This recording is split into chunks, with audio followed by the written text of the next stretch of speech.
StrayAllDay.com. Now tuned into the show where you learn the discipline to show up day after day to do the work, the confidence to put yourself out there boldly and authentically, and the mental toughness to continue showing up, doing the work, putting yourself out there, even when the success you've expected to achieve has yet to be achieved. And on top of all this, you get a huge dose of personal initiative. What is that? That is the go-getter energy that moves any one of us, including yourself, to go and make things happen instead of wait for things to happen. And then we put all this together into a series of frameworks, approaches, insights, strategies, and techniques all underneath the umbrella of one unifying philosophy that is called work on your game. My name is Dre Baldwin, also known as Dre All Day, and welcome to the show. And today's topic is why corporate social responsibility is a farce. All right, so we've been laying out some farces here. So we address the farce of believe all women, which is nonsense, and we're going to address corporate social responsibility today, which is also nonsense. So before we do that, I remind everyone I send out a text every day guaranteed to have you focused, sharp, and on point. As of this recording, is not actually working the way it's supposed to, but it probably will be by the time you hear this. My number is 305-384-6894. I call it the Daily Motivation. Send out one every week, also called the Monday Motivation. Just text me at my number and we'll tell you your options once you get in, or at least once we get it working. And so if you text me, you don't get a response, it's because it's not working right now. But by the time you hear this, hopefully by the time you hear this, it is working. So anyway, that's my text number. Secondly, Work on Your Game University. That is the only place I do any coaching. If you want to work with me directly, that is the only way that it happens. It's the only place that I do it. And when you go over to workonyourgameuniversity.com, you can schedule a time to get on a call with us free of charge, or we can talk about where you're at, where you want to go. And if we see a way of possibly helping you, we believe you'd be a fit for what we're doing, then we'll tell you what the next steps are. Again, right there at workonyourgameuniversity.com. Our 4-part framework is based on mindset, strategy, systems, and accountability in that particular order. And wherever you are right now in your business, in your career, and in your life, if you are serious about going to a new level, another level that is way higher than where you are right now, then you're the type of person that we're looking for. If you're just looking to maintain and stay exactly where you are, you probably don't need our help. But if you're looking to go really far, and much higher than where you are right now, and you know that your current process is probably not going to get you there in some way, maybe you have something going on outside of work that's going to hinder what you're doing at work. Maybe what you're doing at work is not quite exactly what you need to be doing. You know you need it to make a change. Go to workonyourgameuniversity.com. We got you covered right there. That out the way. Let's get into this topic: corporate social responsibility and why this is a farce. Now, let me read the definition first that I got from a website called Investopedia. It says, quote, corporate social responsibility is for a company to be, this is a quote, for a company to be socially responsible, it needs to be accountable to itself and its shareholders. Companies that adopt CSR, that's corporate social responsibility, programs have often grown their businesses to the point where they can give back to society. Thus, CSR is typically a strategy that's implemented by large corporations. After all, the more visible and successful a corporation is, the more responsibility it has to set standards of ethical behavior for its peers, competition, and industry. Now, that's what Investopedia says. And I'm going to give you a different definition. It comes from the Oxford Research Encyclopedia. And I want you to kind of listen to both of these definitions because I'm going to address all of this here today. Quote from Oxford Research Encyclopedia: corporate social responsibility, CSR, is a legitimate responsibility to society based on the principle that corporations should share some of the benefit that accrues from the control of vast resources. CSR goes beyond the legal, ethical, and financial obligations that create profits, period, close quote. I'm going to address all of this here today. And again, remember that the topic here today is why this whole concept of CSR is garbage. It is nonsense. And I just happen to be right now today in the midst of an ongoing conversation on X/Twitter with a couple of people who we don't even know who these people are, that they not sure they are they thems. Actually, these are a couple of they thems that I've been engaging with. Really, that's what they call themselves. There's a person who I just had sent a reply to, been in a little back and forth conversation with this person named Lauren, who is, according to Lauren's profile, 31 years old, an illustrator, comic artist, writer, and is non-binary. Their pronouns are they and them. This is right there in their profile, and has a website, and is an author who pretty much writes books about LGBTQ stuff, gay stuff, and lesbian and gay and bisexual, transsexual, and queer, and whatever other letters they're using these days. This person, and we're having a conversation not necessarily about that, but I did ask the question in the last response I sent to him. I asked him, were they born with a penis or vagina? So the answer is pending. All right, I know the suspense is killing you, but by the time this comes out, I will have gotten an answer from Lauren, who looks like, looking at the picture, Lauren looks like, where did I see their picture? It's not actually in their bios. Their bio is like a picture of a cartoon picture. But when I go to Lauren's website, there's another cartoon picture, assuming that this is their picture.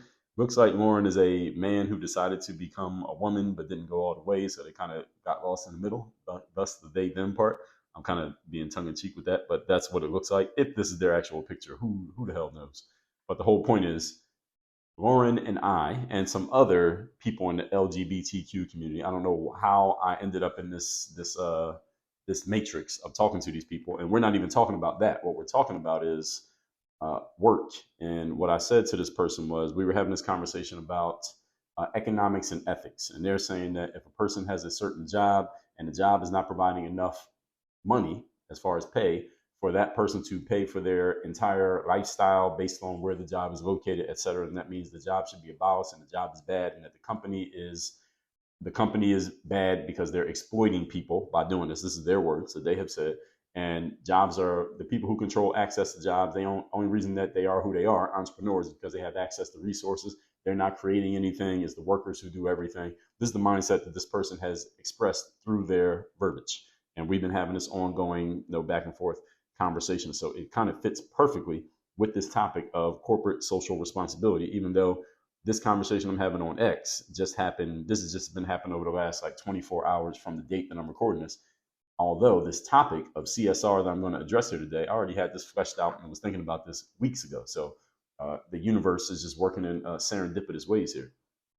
So I'm going to address why the CSR, corporate social responsibility, which, if I've had to put this into a nutshell, folks, the concept is saying that when a company generates a lot of resources, i.e., it makes a lot of money, it is socially responsible of the company to give to the community or to the people or whomever does not have the resources that they have, even though the company just went and created all these resources by doing the work, which everybody can see, because when your company's big and it's making a lot of money, it's usually pretty visible what they're doing and how they're doing it. And CSR is a concept that says, because you have a lot of resources, it is your responsibility as a corporation to give back to other people. Now, the verbiage in that is already faulty, because a corporation does not get a whole bunch of money by being given to by others. It makes a whole lot of money by actually giving to others. And that's why others are willing to make the exchange of giving their money for the stuff. So let's take a company like Apple, which is a corporation. I own some stock in Apple, as a matter of fact. I give money to Apple. I give money to Apple through, if those of you watching this on video, I have on an Apple Watch. I have 2 Apple phones on my desk that I'm using right now. I have an Apple tablet, I have an Apple computer. I got some Apple AirPods in my pocket. I've given a lot of money to Apple. That's what I just described there, is probably close to $5,000 worth of Apple stuff that I've given to Apple. I got an Apple credit card right here on my desk as well. I've given thousands of dollars to Apple. Now, do I believe Apple needs to give back to me? Do I believe Apple owes me anything? The answer is no. Apple owes me nothing. Why? Because we made a fair exchange. I wanted the phone. They said, okay, the phone is $1,200. I gave Apple $1,200. They gave me the phone. They don't owe me anything. I don't owe them anything. That is a clean exchange. So and if Apple does that a million times with a million different people, they're going to make a profit margin on every phone. What is this whole concept they have to give back? Who are they giving back to? Because nobody gave to them in the first place. So when the people had this whole concept of giving back, or those of you out there, some of you have resources as an individual, and you say, well, I want to give back to my community. Well, did your community put you in a position of success? Maybe maybe the community helped you become the person that you are. My neighborhood did as well, but it didn't make me who I am. So if I give to my community, I'm giving to them. I'm not giving back because they didn't give me this. They didn't put me here in the first place. I put me here. And if I want to give to them, I'm giving to them. But giving back is a misnomer, because it is inferring that the reason that I'm here is because somebody else put me in this spot, so I owe them something back. That's not true. And with corporations, it applies the exact same way. The thing with corporate social responsibility, the reason that this exists and that it has legs, is that corporations have a lot of people and often can fall into groupthink, and they often can be pressured by activists, lobbyists, and politicians, because they are so big and because they may depend on government for tax breaks or certain laws being passed in their favors and things like that, that stuff can be leveraged to get them to quote unquote give back stuff that they never took in the first place. So that's how this kind of stuff gets legs, where they can't do this to an individual, but they can do it to a company for that reason, because the corporate structure with so many people involved, and this person knows this person, and you got all these different relationships and these interconnected networks. And this is how this kind of stuff gains ground and gains steam. And this is how you get, people like they thems working in the military and getting Woman of the Year awards and all this nonsense and bullshit that I have talked about many times here on this show, and will talk about more as the bullshit continues. Let's get into it. Point number one. Today's topic, once again, is why corporate social responsibility is a farce. Number one, your success does not mandate that you give charitably to others who have not created the same amount of success as you have. I'm going to repeat that. This applies to all of you. All right, so even though this episode is about corporate social responsibility, you do not need to be a corporation. You don't need to have an LLC. You don't even need to be an entrepreneur.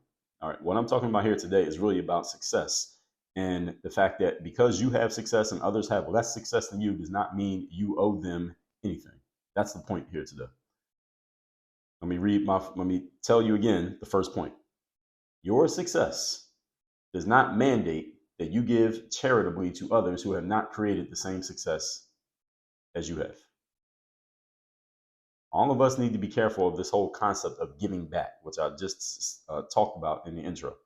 I have no problem with anybody who wants to give. If you want to give, give. If you want to give charitably, you want to donate a certain percentage of your money, whatever and whomever you wish to give it to, go ahead and give. It's yours. You can do whatever you want to do with it. You want to give your time, you want to give your money, you want to give your energy, give. But when you give, you are not giving back, you're just giving. Because the success that you created was not created by the people to whom you are giving. They didn't create your success.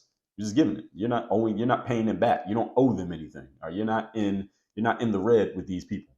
All right? You're giving because you want to, right? Not because you have to. You don't owe these folks. You are choosing. There's a difference between these two. And these words, these semantics that I'm diving into here, this matters. Some people maybe listen to this, well, you're just going into semantics and the details of the words. Yes, that's exactly what I'm doing. And that's actually what I do for a living. I go into the semantics and the details of the words because they matter. Words matter. The labels we put on things matters. There's a reason why I call this show the Work on Your Game Masterclass. I don't call it the Work on Your Game Podcast because there ain't no fucking podcast. All right, you may listen to other podcasts and you see the stuff that they put out and the stuff that they talk about and the conversations they have. You see what happens over here. All right, I don't exist on the same plane as those shows. That's why I give it a different name, because the words and the labels that we give things, they matter. And they reflect on how we behave. So if I go to my old neighborhood and I build a community center, the Dre Baldwin Community Center, I'm not doing it to give back, because that neighborhood did not put me in a position to build that community center. All right, you know how much building that community center will cost and how much I'm gonna have to give to the local government and all the hands I gotta shake and asses I gotta kiss to make that thing work. All right, the community didn't put me in a position to do that. I did. So I'm giving it to the community, but I'm not giving back because they didn't give me a community center, so it's not like I owe them one back. Everyone understand where I'm at? I'm giving because I'm choosing to, not because I have to. And this concept of corporate social responsibility is based on telling corporations that you have to give something to the communities or to the populations from whom you have collected money, Corporation X, simply because you have the money. You collected a lot of money by selling stuff to us. Now you got to give back to us. That doesn't make any sense. That's double jeopardy. You're basically robbing the corporation. That's what this is. Any of you who works in corporate knows exactly what I'm talking about. This is somebody saying, all right, I've been giving money to this business for years, and this doesn't have to be corporate. Right? Sometimes this happens in the hood, like the environments that I come from.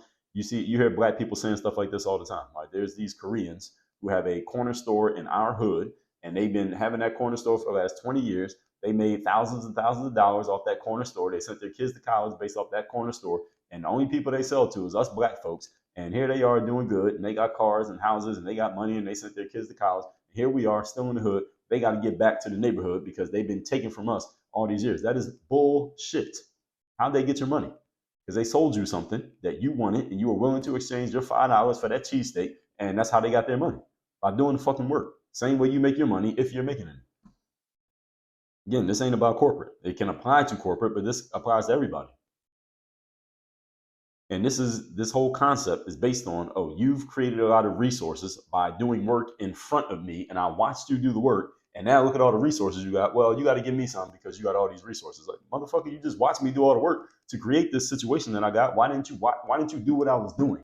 Instead of just watching me and complaining about what I'm doing, why don't you do what I'm doing so you can be in the position that I'm in? Oh, because that would require you actually doing some work. Oh, that's the issue. It requires you actually doing something rather than complaining about what somebody else is doing. That's the actual problem here. And that's this whole thing comes from that. Where all of this is rooted in is in that. This group and this group both had opportunities to do something. This group did something and made the right moves and became successful. This group made the wrong moves and became mediocre, average, or worse. And now you see the disparity between the two. And now you're like, wait a minute, how did they get all that? And we only got this. Y'all got to give us something. And the tragedy of all this is not that the mediocre and average and low level people are complaining that they're at the bottom. No, that's not the tragedy, because that's normal. That's what happens everywhere in life. The tragedy is that the people who are at the top who actually did the work don't have the balls to say what I'm saying to you right now. That's the tragedy. That's the part that really annoys me. See, it doesn't annoy me when a mediocre or average person or a loser level person complains that they're losing. It bothers me when a person who did the work to win won't just stand in front of them and say, "You stupid motherfucker, I was doing all the work while you was playing around doing nothing." That's why I'm here. And that don't mean I owe you something. If I want to give you something, I'll give it to you, but I don't owe you shit. See, if people actually had balls, that's what they would say. And I wouldn't even need to be recording this episode. Because so many people don't have balls, and because they allow their balls to be chopped off and they bow to this bullshit, I got to come on here and say these things that I'm saying. So I appreciate them. And at the same time, I shake my head at them, if you get what I'm saying. I appreciate them because it allows me to create this content. Because if they were doing what I just said, then I wouldn't even need to talk about this.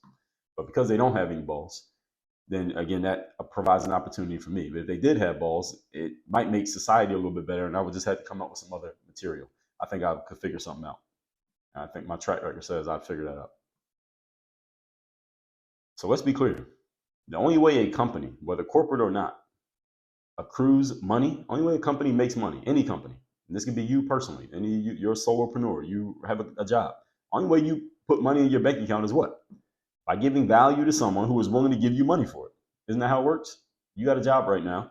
How do you get a paycheck? Why do you get a paycheck is the better question. Why do you get paid every week or every month or every 2 weeks, however often you get paid? Why do you get paid? Why does your company pay you? Because they have given you a job and they say, if you do this job, this is how much money you're going to make. You do the job, you get the money. That is a fair, even exchange.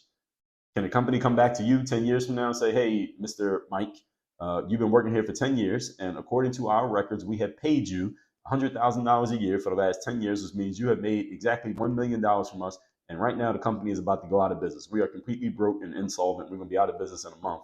But look, we've given you $1 million over the last 10 years. So how about you give us some of that money back? How about you give back to us and give us some of that money? You would laugh them out of the room, right? You would say, hell no, I ain't giving you no more money. I did my job and I earned my pay fairly. Why do I owe you something back? Why the hell can't you say the same thing to the customers who have bought from you? Business owners, corporate. Now, corporate is actually an entity in itself, so there's no one person who could say it. And this is one of the reasons why this bullshit is passing, because there's no one individual person. See, a sole proprietorship or a business is owned by an individual person can look back at the people who are saying this nonsense and say, get the fuck out of here. That ain't even happening. Shut up. And this is why you don't have solopreneur social responsibility. You don't have entrepreneur social responsibility. You don't have individual person who makes money social responsibility. You got corporate social responsibility, because you can pass this shit through when you got all this groupthink and these large conglomerates and all these levels of bureaucracy where the bullshit can get passed and whitewashed.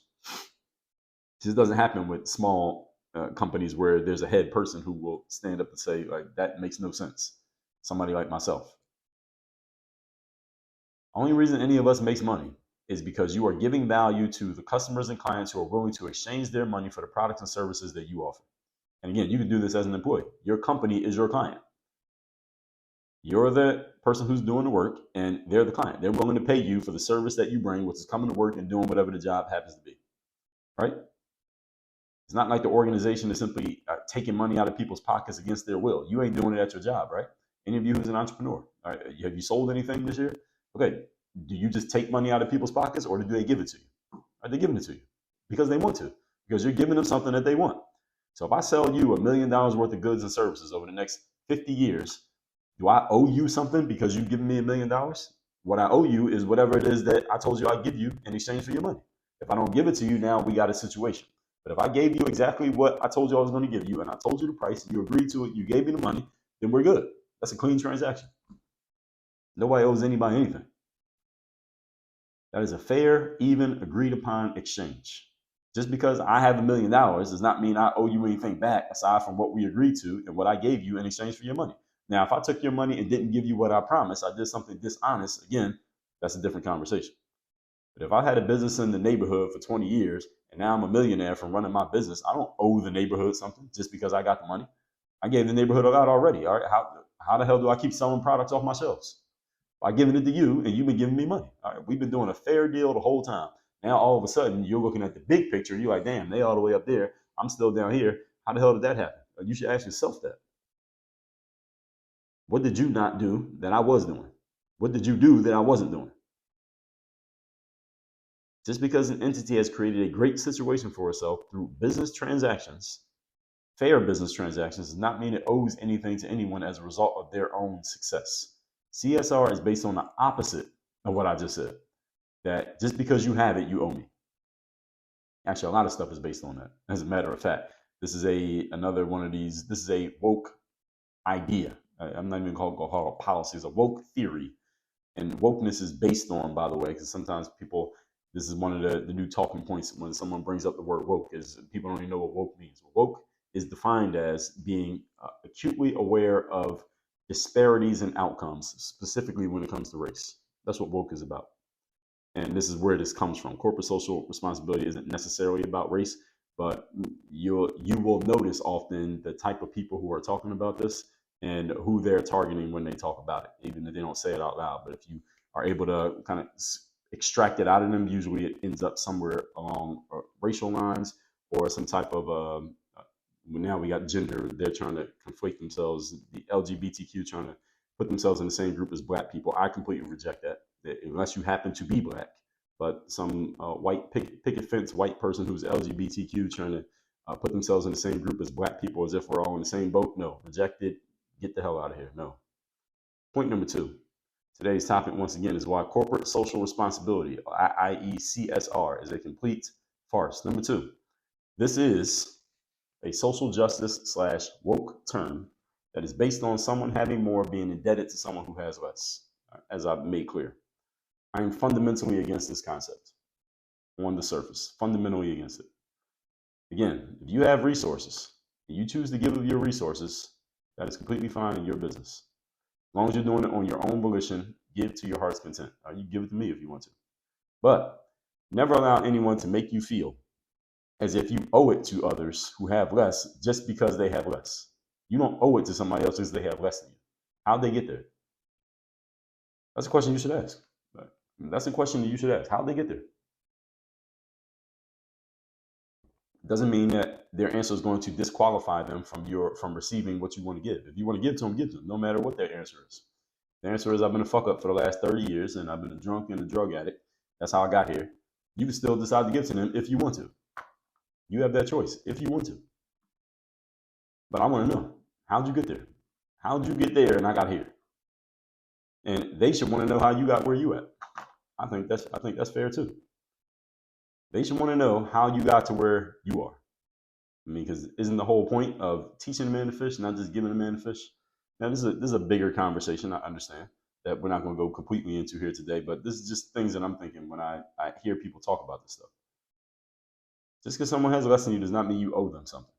And many people have this mindset. Many of you who are successful by the average definition, average income in America is somewhere between $45,000 and $60,000 a year, depending on who you ask.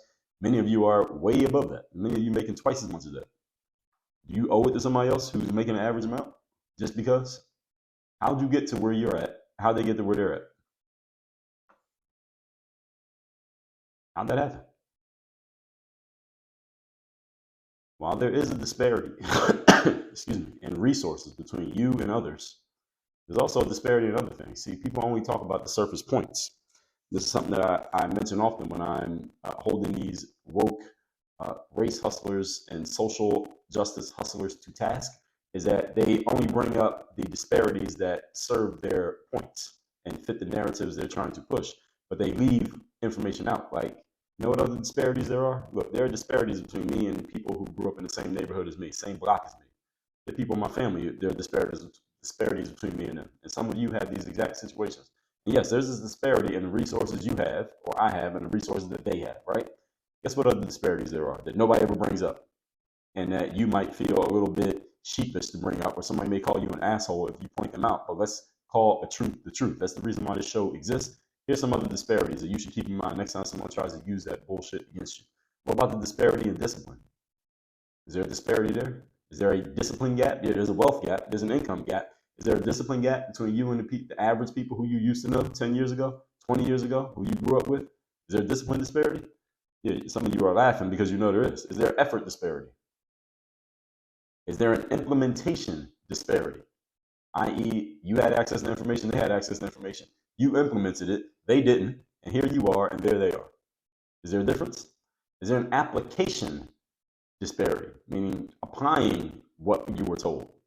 And a host of other disparities that I ain't even mentioning here that lead to that difference. Is this true or not?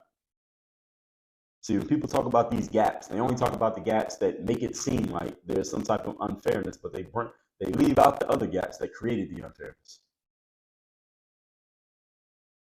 My background is in sports. I'm an entrepreneur.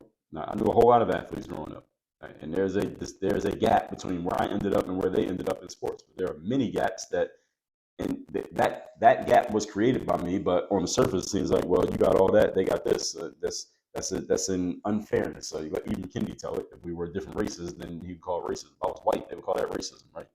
By his definition, by literally the definition in his book. But he never brings up the discipline gap. Again, the application, the implementation, the effort, the studying gap. All of those things create differences between people too. But again, nobody brings those up because that would lead to something that most of these people never want to talk about because it would destroy their entire arguments. You know what that is? Self-accountability. See, if you focus on self-accountability, all of this bullshit goes completely out the window. Because the first thing we got to ask is not what's the gap between you and him. We got to ask, what have you been doing? Period. Forget about everybody else. Let's just look at you in a vacuum. Let's put you under the microscope. Where are you fucking up? You see, once we get clear on all that, now see, there's nobody to point a finger at. Remember, folks, leaders look in the mirror, not out the window. So between you and another person who you were equal to 20 years ago, and y'all ain't equal anymore, all right, y'all weren't born with this big gap between y'all. There were some things that you did, often many things that you did that they didn't do. And even if, and some of you this applies to, you were born into, or you somehow fell into, maybe you married into, or whatever, into a situation that puts you in a more fortuitous position than someone else. Maybe that's you. Or any of you who's in that position. Maybe your parents had money. Your parents, they did all the stuff that their peers didn't do, which by default, through no effort of your own, you ended up in a good situation because you were born into a family that set themselves up and did the work ahead of time. Let's just say that's your situation, right? That does not mean that you owe anybody anything. And I'm not speaking from personal experience. My parents didn't, I don't have no trust fund. I wasn't born with a silver spoon in my mouth. I come from a lower middle class community. All right, we had roaches in the kitchen, mice in the house, and I'm a light sleeper to this day. Because I never knew what it was. You know, they say when you hear sounds in the walls at night and they say it's the house settling. Oh, that wasn't the house settling. Okay. That's where I come from. All right, I'm telling you that to just make sure we're being clear. I'm not even from there. But if you are from there, all right, my son's going to grow up in a different situation. He's going to be set up in a different way than how I was set up when I was born. That's not a knock on my parents. It's just the truth. And that does not mean that my son owes it to any other kid who's his age when he gets old enough to understand. Doesn't mean he owes it to any other person who grows up and doesn't have the same situation that he has. Well, that kid, if he's looking at you, son, and he thinks it's wrong that there's a gap between what you have and what he has, what he needs to do instead of looking at you and me, he's going to look at his own parents and ask them why they didn't set him up the way my son's parents set him up. That's the question he needs to be asking. But nobody's going to ask that question because, again, that smells like self-accountability, and most people are allergic to that. So even if you fell into a situation that puts you in a better space, again, through no quote-unquote fault of your own, it doesn't mean you owe it to anybody else. Sometimes that's just the way shit goes. All right, sometimes life Just happens the way that it happens for everybody.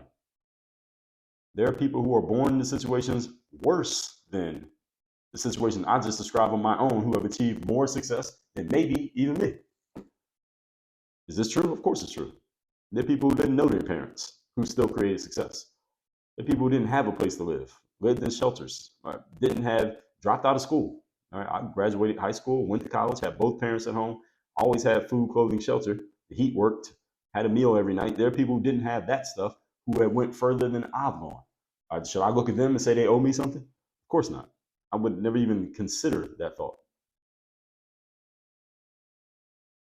Which means, what does all this mean? It means there's proof that being born into a less than ideal situation is not a death sentence to success. You still have a choice. Unfortunately, many people take the easy route out, which is complaining and bitching and demanding that somebody owes you something rather than going out and getting it. But this show is an antidote to that bullshit loser frame of mind. Point number 3. Today's topic, once again, is corporate social responsibility is a complete farce. Number 3, the entire concept of this social responsibility, this is a slippery term. The reason the term is slippery is because the definition gets moved as needed. The definition gets changed as needed, also known as moving the goalpost.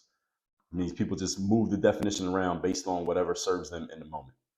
Anybody who wants to create a sense of guilt in another person, they just shift around the terms and the language and they play around with the words to make you feel guilty and as if you owe somebody else something else. Again, this is the stuff that y'all have to be aware of, hypersensitive to, and calling people out on their bullshit when they try to use it against you. Because they'll use it to guilt you into doing something that you don't even need to be doing. Social responsibility can pretty much mean anything that the person who is using the term wants to make it mean. Just like this conversation I'm having on X right now with these they thems, they're using the word ethics. They're saying ethics. Well, it's not ethical if a job, this is literally what this person is saying. They said if there's a job that pays a person a salary, but that salary is not enough for that person to take care of all of their needs, then the job is unethical. The job should be abolished because it's unethical. This makes no fucking sense whatsoever because that job gets abolished. Let's say I have a job where I pay someone $10 an hour and they can't pay all of their bills with just my $10, right? But this is their only job. So they're kind of struggling in a situation. This person saying the job should be abolished. Well, here's the problem.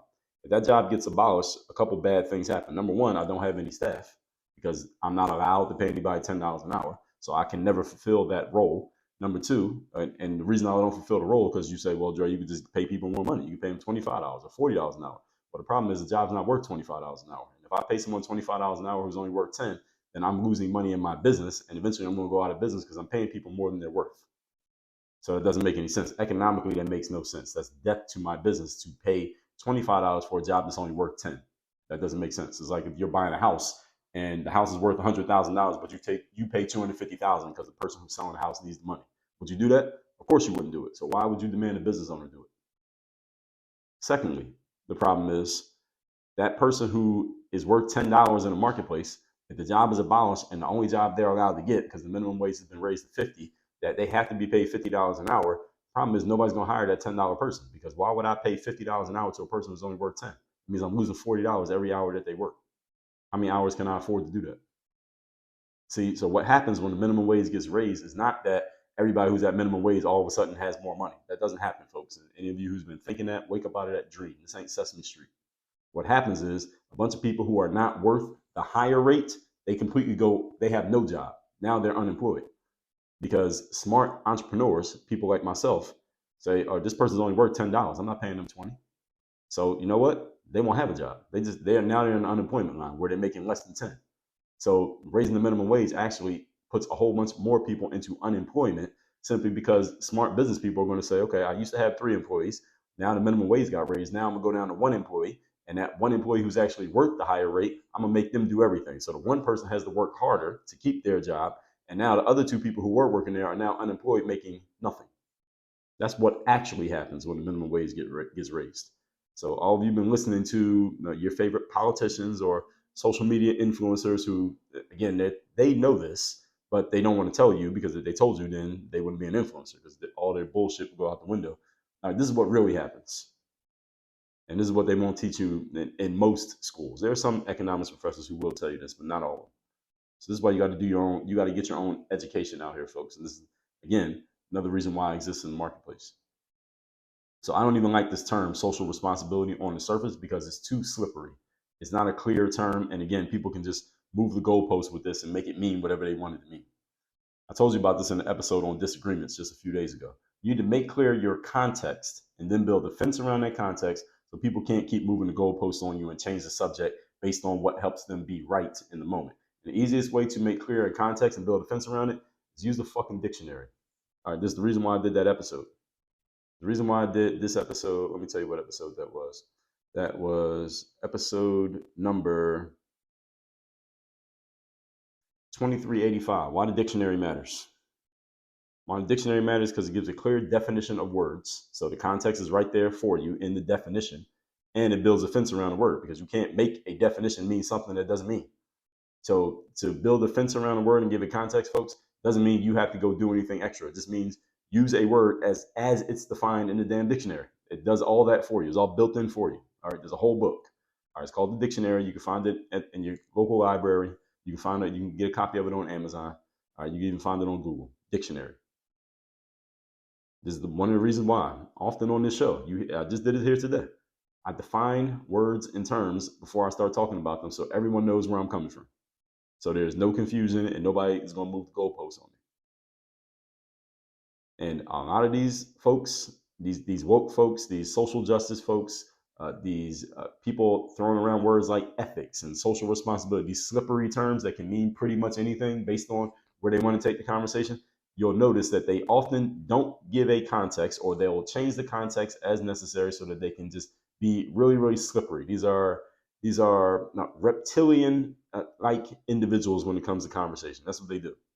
They're just really slippery. They'll just move stuff around to serve their needs moment by moment. And I would love to have one of these people right here on the show, right here on this platform, and we can have an open conversation. And I would love to demonstrate for you me picking their bullshit apart right in front of you. If I can, maybe one of these they thems will come on the show. So this they them that I was talking to at the top of this episode that I referred to, if they keep engaging with me, I'm gonna ask them to come on my show, and that'll be a great conversation. I got a lot of questions. So anyway, you need clear, objective definitions of things. All right. When this term, social responsibility, is not clear and is not objective. It's very subjective, meaning each person can have a different definition of what that means. Stop 10 different people on the street and say, what does social responsibility mean? You'll get 10 different answers.